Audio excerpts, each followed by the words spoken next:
Hi everyone, thanks for listening to my presentations. Today I will continue on hyponatremia, and this will form hyponatremia 2, and it will be all about the diagnosis. If you haven't listened to hyponatremia 1, which was all about causes, signs and symptoms, please check my channel and then you'll be able to follow systematically. Okay? Hyponatremia 2, all about diagnosis of hyponatremia. Let's go.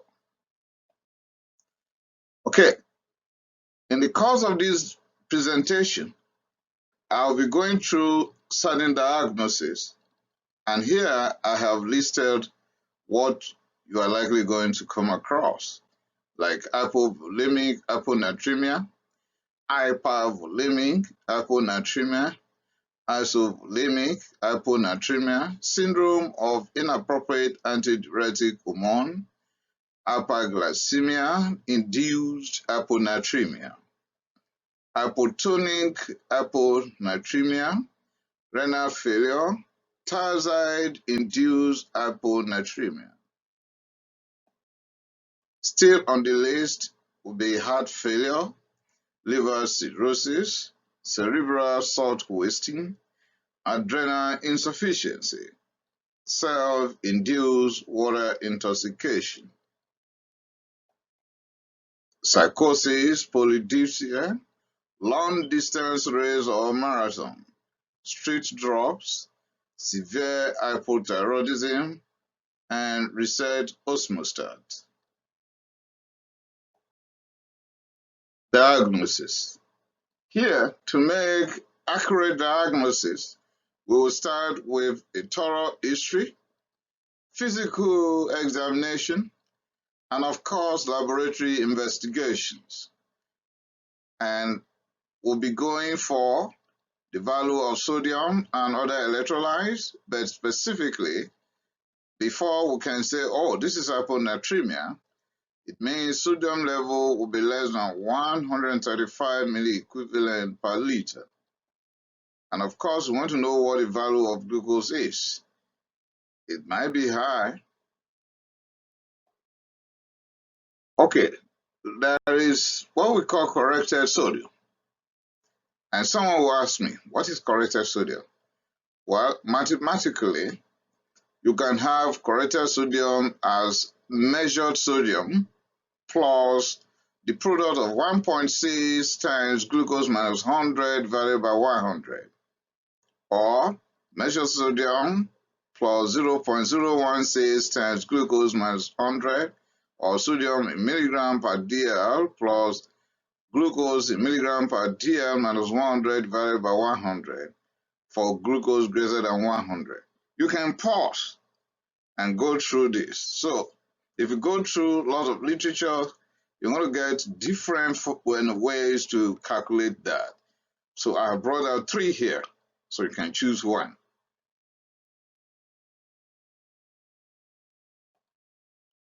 Okay, you have corrected sodium value estimated, right?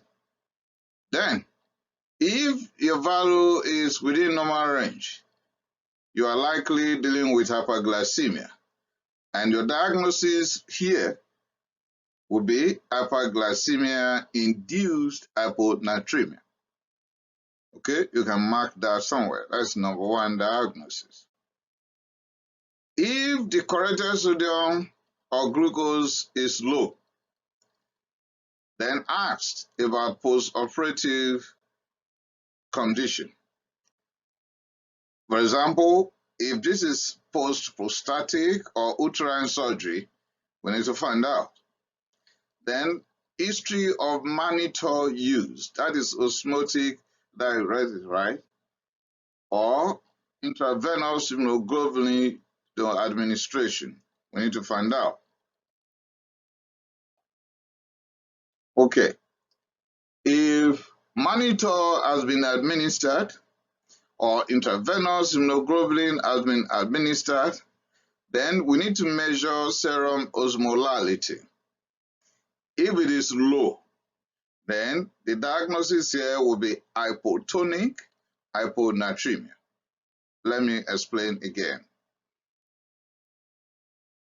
Monitor or intravenous immunoglobulin administration in this patient, and the response is yes. Then measure the osmolality. If the value of osmolality is low, then we are dealing with hypotonic hyponatremia. Okay, with impaired glomerular filtration rate, then we are dealing with renal failure. So we've had about 3 diagnoses right now, right? Okay, if there is no impaired glomerular filtration rate, then we need to find out, have you used diuretics recently, or you are on it right now, particularly thiazide? Then we will advise, stop the thiazide. If the level of sodium is now better, then the hyponatremia we've been dealing with is secondary to the thiazide use. Therefore, the diagnosis will be thiazide-induced hyponatremia. But if there is no history of thiazide here, and there is no edema, and there's no ascites, then we're dealing with hypovolemic hyponatremia. Almost 6 diagnoses right now. If thiazide is stopped, or thiazide is not even involved here, and there is edema or ascites, then we could be having heart failure or liver cirrhosis. Making 8, right? Then we have to look for signs of hypovolemia. For example, decreased blood pressure and increased heart rate. If that is the case, that is hypovolemic, then we should measure the level of sodium. Then we'll measure the level of urine sodium. If urine sodium is high, that is greater than 40 milliequivalent per liter, we are dealing with hypovolemic hyponatremia. And we need to find out, because now we are dealing with renal loss. Anything that will make urine sodium greater than 40 milliequivalent per liter is pointing to renal loss of the sodium. Okay, so we are going to review the history and of course medications. And here we will measure our cortisol in the morning and also do ACTH stimulation test. You can check my channel for adrenal insufficiency and an ACTH stimulation test. I have all those published already. And we will also ask about history of head injury. If there's head injury, might be dealing with cerebral salt wasting. And of course, the use of diuretics here. So it will be diuretics-induced hyponatremia. So all these conditions could lead to renal loss of sodium. Okay, if the value of cortisol comes back to be low, or ACTH stimulation test comes out to be positive, then the problem is with adrenal system, with adrenal gland. Then we have at hand primary adrenal insufficiency with glucocorticoids and mineralocorticoids deficiency. If the measured urine sodium is between 25 to 40 milliequivalent per liter, then we will do something different. We will give isotonic saline at 1 liter per hour and then remeasure the urine sodium. If after that 1 liter per 1 hour isotonic saline, the urine sodium is less than 25 milliequivalent per liter, the diagnosis is hypovolemic hyponatremia. Okay, so we then need to find out what is causing the decreased level of sodium and the volume. Are we dealing with diuretics use here? Any gastrointestinal bleeding? It might be concealed. Any third space loss, vomiting, and diarrhea. We need to find out. If there are no signs of hypovolemia, then we have to take urine sodium and urine osmolality. If it is less than 100, at least osmolality is less than 100, that result might be due to the response to the normal saline given earlier, or we are dealing with hypopituitarism. Urine osmolality is not less than 100 when we assay it, and not measured after we've given the therapy of the saline 1 liter per hour. Then we have to find out about some other issues.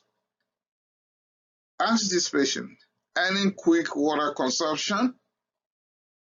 If the answer is yes, yes, we are dealing with self-induced water intoxication. Or this is psychosis, polydipsia.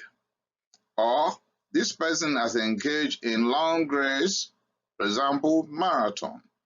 Or this person is on street drugs. Okay, there is no quick water consumption. Then we are still curious where the problem is. Maybe this is high fluid diet, okay? Low protein diet. This person is taking alcohol and we're now dealing with beer potomania. Tea ingestion, toast diet, we need to find out. If urine osmolarity is not less than 100 and urine sodium is greater than 40 milliequivalent per liter, then we need to check the cortisol level in the morning and also carry out ACTH stimulation test and also have thyroid function tests done, particularly thyroid stimulating hormone level. If AM, cortisol, and ACTH are abnormal, then the diagnosis is glucocorticoid deficiency in the face of adrenal insufficiency. But if both are within the normal range, then we need to wait for the lab to report what the level of thyroid stimulating hormone is. If it is elevated, then we are dealing with hypothyroidism. But before hypothyroidism can give us hyponatremia and it will be clinically significant, it must be a severe hypothyroidism. Okay, if thyroid stimulating hormone is normal or within normal range, or even low, decreased, then the diagnosis is SIADH. This could be nephrogenic SIADH or reset Osmostat. Reset Osmostat is all about a change in the plasma osmolality leading to hyponatremia or hypernatremia. And that will warrant further investigations because we need to know the cause or causes. If urine osmolarity is less than 100 and urine sodium is not greater than 40 milliequivalent per liter, then we can give normal saline at 1 liter over 1 hour or more, and we measure our urine osmolarity and urine sodium.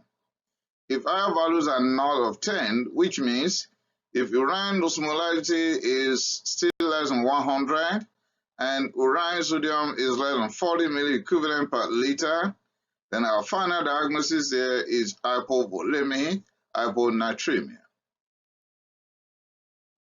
If higher values are obtained, that is, urine osmolarity is greater than 100 and urine sodium is greater than 40 milliequivalent per liter, then we have to check our cortisol level in the morning and have ACTH stimulation test done with thyroid function test, particularly with thyroid stimulating hormone level. If we pick abnormal cortisol and ACTH stimulation test is also abnormal, then the diagnosis is glucocorticoid deficiency in the phase of adrenal insufficiency.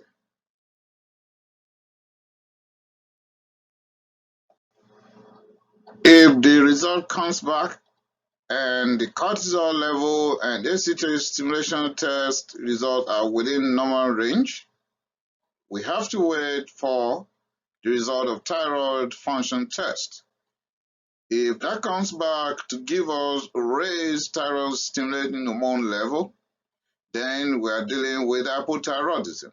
But remember, I've said earlier that before we can have hyponatremia that will be clinically significant in the phase of hypothyroidism, it must be a severe hypothyroidism.